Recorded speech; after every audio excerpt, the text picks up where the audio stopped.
Alors Claude Malhuret, vous êtes le directeur de Médecins sans frontières, vous êtes allé souvent en Éthiopie.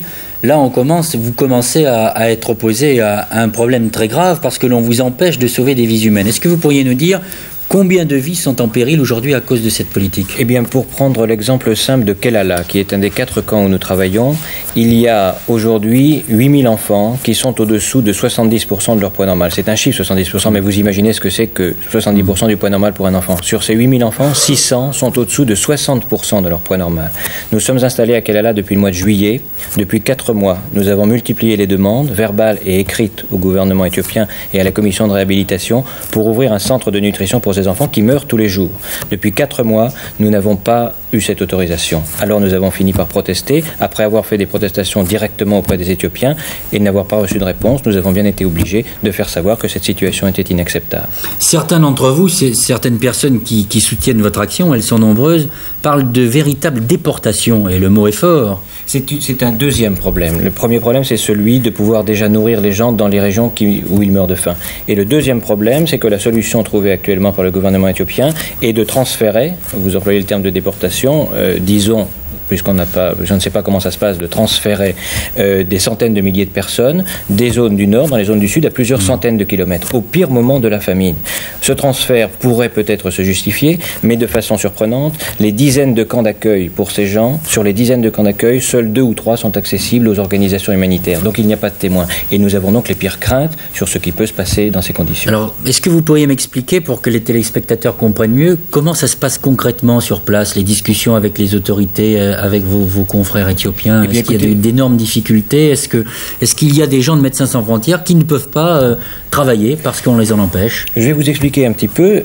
Tout d'abord, il y a une commission éthiopienne de secours, de réhabilitation. Cette commission, jusqu'à une date récente, était chargée de l'ensemble des secours, et je dois dire que ça se passait pas mal. Et puis, depuis quelques mois, petit à petit, depuis l'anniversaire, la création du Parti des travailleurs éthiopiens, c'est directement le parti qui a petit à petit remplacé. Si bien qu'à l'échelon local, les discussions sont de plus en plus dures parce qu'elles ne sont plus techniques, entre techniciens, médecins et membres des organisations de secours, mais elles sont devenues politiques.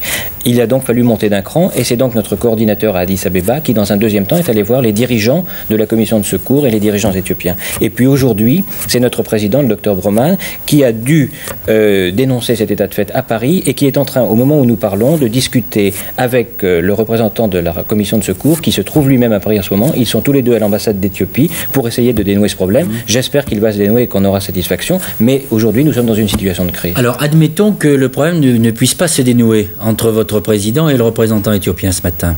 Est-ce que l'on peut envisager une action du gouvernement français, c'est-à-dire maintenant une action purement de politique internationale? Écoutez, c'est un petit peu délicat. Nous sommes une organisation non gouvernementale, nous sommes une organisation privée, et nous nous targuons toujours de notre indépendance. Enfin, vous avez besoin aussi quelquefois de l'aide gouvernementale pour pouvoir accomplir votre mission humanitaire. Bien sûr, mais ce ne sera pas le premier canal. Le premier canal aujourd'hui, et nous sommes déjà servis pour ce qui s'est passé à Corem récemment et qu'on vient de voir sur l'écran, c'est le canal des responsables des Nations Unies qui coordonnent l'aide humanitaire à Addis Abeba. Ils sont efficaces, eux, sur place? Ils ont créé une commission d'enquête avec des membres d'organisations humanitaires, des membres donc des Nations Unies, et la commission de secours éthiopienne est allée voir sur place à Corem ce qui se passait. Donc dans un premier temps, nous avons obtenu qu'on enquête sur ce qui s'est passé. Mais une enquête, maintenant, ça suffit pas? Non, et ça fait 4 mois que ça dure. Donc il faut absolument que dans les prochains jours, nous obtenions une réponse. Mais avant tout, il faut pour nous, l'essentiel, c'est que la crise se dénoue, parce que avant d'aller plus loin, ce qu'il faut pour nous, c'est que nous puissions soigner les gens. Alors faire monter la crise veut dire qu'un jour ou l'autre, nous risquons d'être expulsés, ou qu'un jour ou l'autre, nous disons nous allons nous retirer parce que nous ne pouvons plus cautionner ça. Nous souhaitons absolument que ça n'en arrive pas là, quitte à passer sous certaines fourches codines, mais nous ne pouvons quand même pas tout accepter. Alors, docteur Malhuret, ce sera ma dernière question. On parle beaucoup de l'Éthiopie parce que des chanteurs, d'abord parce qu'il y a beaucoup d'aide sur place, parce que des chanteurs se sont mobilisés, mais il n'y a pas que l'Éthiopie qui soit victime de la famine et où vous soyez présent avec d'autres organisations. Bien sûr, il n'y a pas que l'Éthiopie.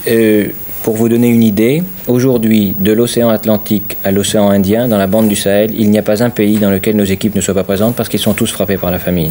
Mauritanie, Mali, Niger, Tchad, Soudan, Éthiopie, Somalie. Et difficultés dans ces pays aussi, comme avec l'Éthiopie? Il y a des difficultés qui sont d'un autre ordre. Il y a des difficultés logistiques, il y a des difficultés d'acheminement. Mais je dois dire qu'aujourd'hui, nous ne connaissons pas de situation d'opposition telle que nous sommes en train de rencontrer en Éthiopie. Encore une fois, ces difficultés arrivent, qu'elles soient politiques ou qu'elles soient logistiques et techniques, et nous espérons tout de même qu'elles vont se résoudre.